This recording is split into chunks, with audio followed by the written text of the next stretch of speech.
Hi, I'm Todd Wente, and this is the Daily 180, 180 seconds of motivation and inspiration intended to help you take action and make progress in your life.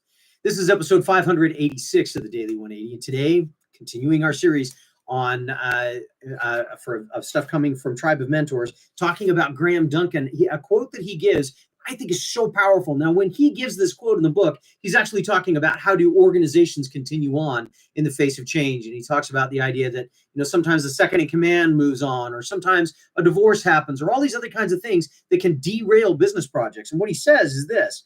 He says the only source of stability is whether the mindset of the team leader is resilient or even anti-fragile. And that kind of just went and sprung out to me saying, wow, isn't this interesting? Because maybe this is the same thing about progress.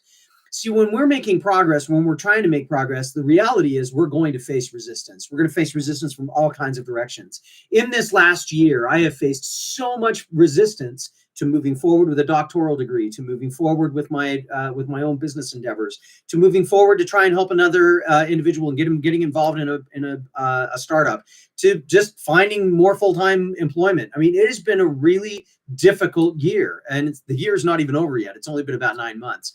But it's just tremendous amounts of resistance from all kinds of directions, mental illness that has been plaguing me during this period of time, and things that my family has needed me to do, taking care of them as well.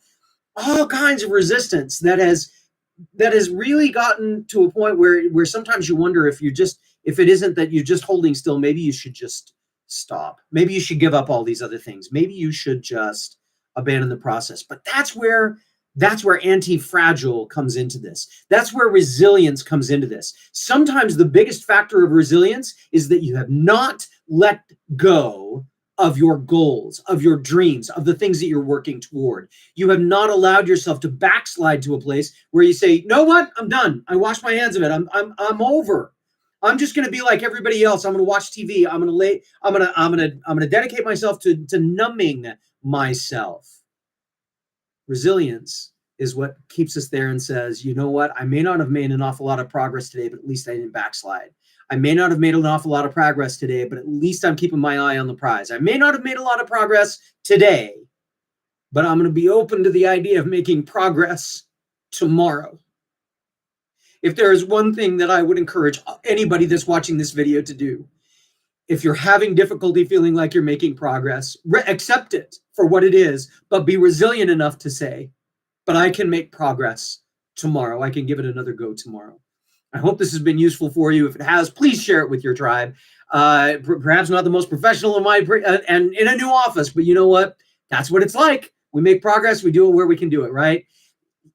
Thank you so much, my friends, for being with me on this journey, for allowing me to join you on yours. As I often say, go forth and conquer. We'll see you next time.